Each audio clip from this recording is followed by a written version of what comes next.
ஜெய் ஸ்ரீமன் நாராயணா. தமிழகத்தினுடைய புகழ்பெற்ற வைணவ திருத்தலங்களில் ஒன்று நம்முடைய யோக நரசிம்மர் திருக்கோயில் சோளிங்கர்.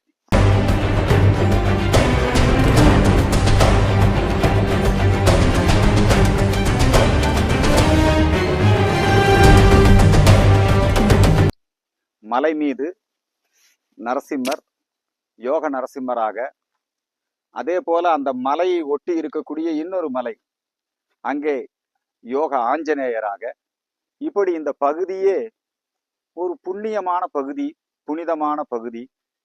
108 திவ்ய தேசங்களில் ஒன்று நம்முடைய யோக நரசிம்மர் ஆலயம் சோளிங்கர்.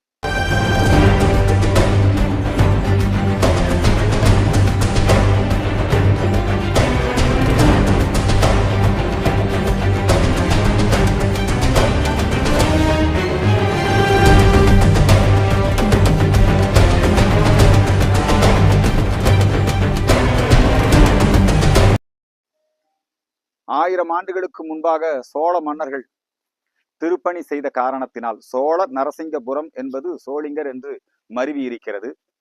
விஸ்வாமித்திர மகரிஷி ஒரு கடிகை காலம் இங்கே தவமிருந்த காரணத்தினால் கடிகாச்சலம் என்றும் அழைக்கப்படுகிறது. எம்பெருமானார் உடையவர் ஸ்ரீ ராமானுஜர் அவருடைய 72 சிம்மாச்சலபதிகளிலே இந்த சோளிங்கர் திருத்தலமும் இங்கேயும் ஒரு சிம்மாசனத்தை ஏற்படுத்தி இருக்கிறார். இதை சுற்றி பல்வேறு விதமான சிறப்புமிக்க திருக்கோயில்கள். இங்க பாருங்க, ஒரு கோயில் எவ்வளவு பாலடைஞ்சிருக்கு.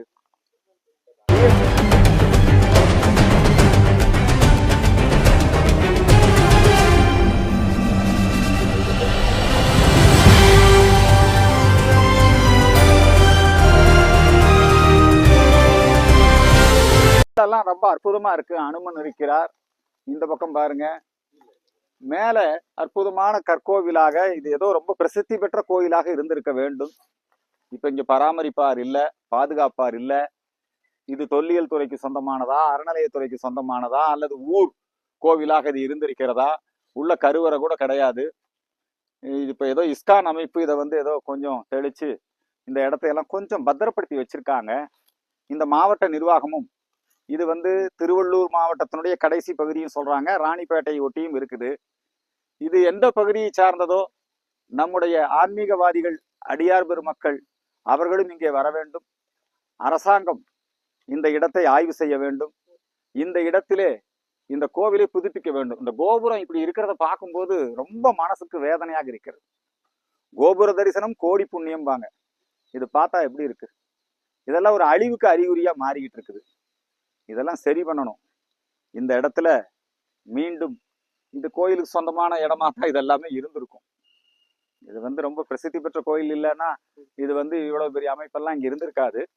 இது சம்பந்தமாக ஒரு ஆய்வு பணிகளை மேற்கொண்டு அரசாங்கம் உரிய நடவடிக்கை எடுத்து, அறநிலையத்துறை உரிய நடவடிக்கை எடுத்து, இந்த கோவிலுக்கான சொத்துக்களை மீட்டெடுத்து, இதில் இருக்கக்கூடிய கல்வெட்டுக்களை ஆராய்ச்சி செய்து, இதெல்லாம் எங்க இருக்குது என்ன ஏதுங்கிறதையெல்லாம் இந்த மாவட்ட நிர்வாகம், இங்கே இருக்கக்கூடிய மக்கள் இதிலே ஒரு முன்னெடுப்பை செய்ய வேண்டும் என்கின்ற ஒரு கோரிக்கையை இந்து மக்கள் கட்சியின் சார்பிலே இன்னைக்கு இந்த இடத்தை பார்க்க நேரிட்டது. ஆகவே இந்த கோரிக்கையை முன்வைக்கிறேன். நமோ நாராயணா.